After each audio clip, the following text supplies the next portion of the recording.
Well, hey folks, real quick video update today. I just want to give you an update on this sickle squash, which is also known as tropical zucchini. This particular one here is the first one that actually set for me, and it's looking really good. And that's about the size, I think, because I've never grown this before, that you'd want to pick this to use it as a summer squash. And I have no idea. They look very, pumpkin-esque to me. So they seem like they might also make a good winter squash, but I know very little about this new species. It gets known as Sikil, S-I-K-I-L, also known as tropical zucchini.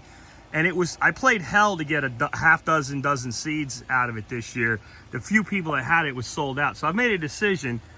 This one is staying until it looks like it ain't gonna mature anymore.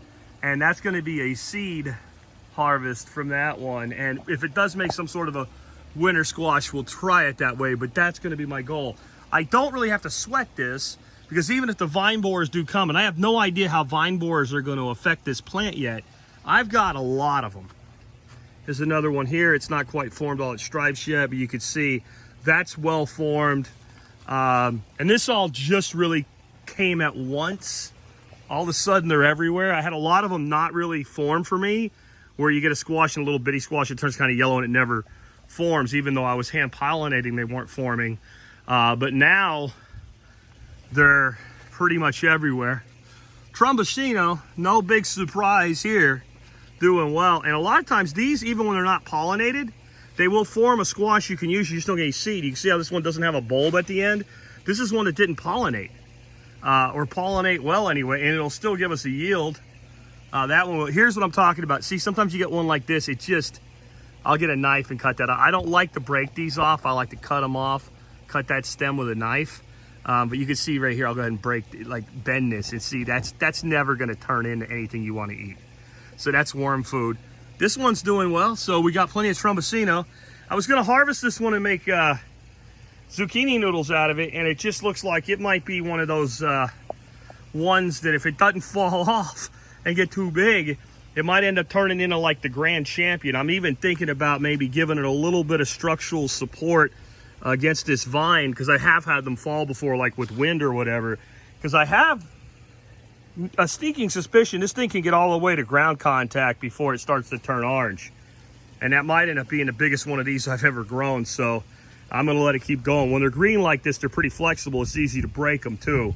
So you gotta use some care. This right here is about, we'll probably let that one go one more day, but this is a perfect size to harvest. This diameter here is good for making zucchini noodles out of.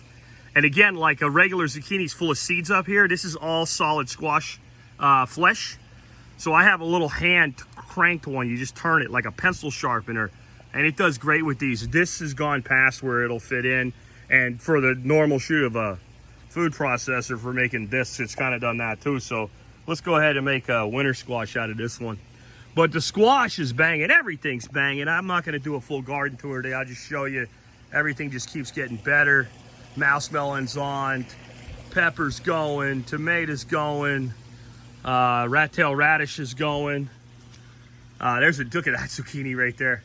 So I did want to share one thing with you. There's another one there. I don't know if you can see it right there. Bit of a bend in the top. I have trombosino. There's another trombosino over there. And that vine, I forgot to take the picture, but I did a video about 4 days ago. And let's take a look at this. When I did that video, this vine was here. And so each of these are 8 inches. That's 8 inches. That's 16 inches.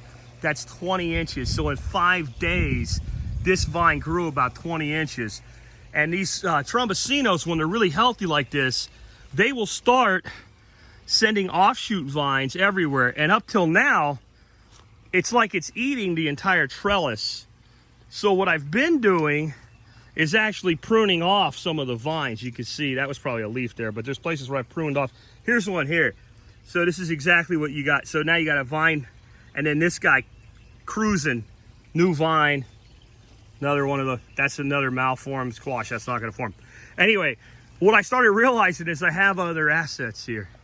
So what I think I'm gonna do, I'm gonna take a piece of cordage or something heavy duty and come off of the top of this post.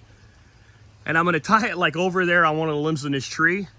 and I'm gonna come off the high point of the arch here and do the same thing to a different, so like you have a line this way and a line that way. And I'm gonna take one vine from the Trombocino and one vine from the Sikil and see how far it'll go. If it goes all the way up in the trees, it goes all the way up in the trees. And I'm gonna do that over there with that locust, that black locust behind those cucumbers, and I've got some other squash over there. But what I'm excited about doing it with is actually this plant right here, which is just coming into its own. This plant likes heat.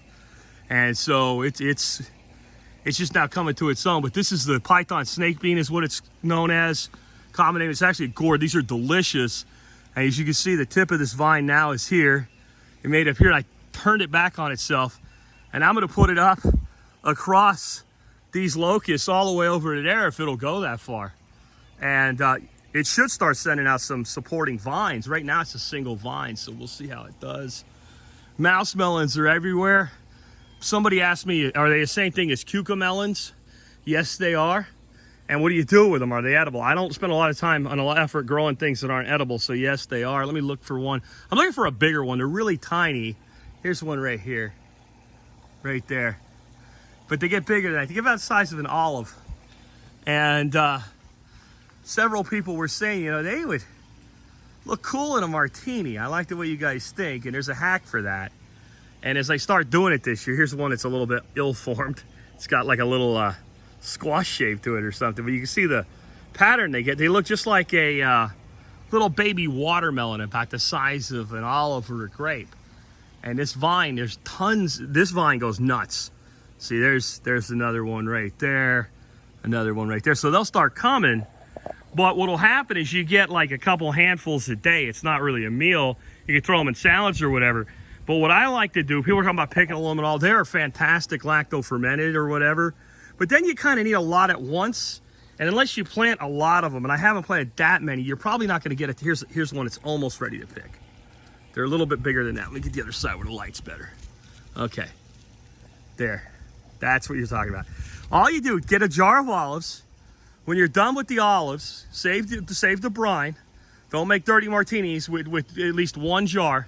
And every time you pick a few, just throw them in a jar. And you'll brine them in the olive brine. And that's all it takes. You just throw them in a jar, keep the jar in the refrigerator. And eventually, you know, a couple weeks, you'll have a jar full of these little guys. How cool is that? I have to make a couple jars, so I have to give one to my buddy David, the booze whisperer. The basil's starting to flower. There's one of the evil cucumber beetles. Cucumber, no mosaic virus yet. We'll see. This is jade cucumber, pretty resistant. Anyway, giant arch of squash is what we're talking about here with vines all the way over there. We're gonna put some up in the trees, and we'll show you what happens if we get that far, if the vine borers don't come knock us out. Look, this vine, I don't even know what squash this is. Oh, that's the Sikil. This vine here, it goes all the way over and comes back. Maybe we'll start training it this way today. It's a good candidate to put up in the trees. Take care, guys. And hey, I want to see videos of you guys' gardens this year. Show me what you got going on. Take care.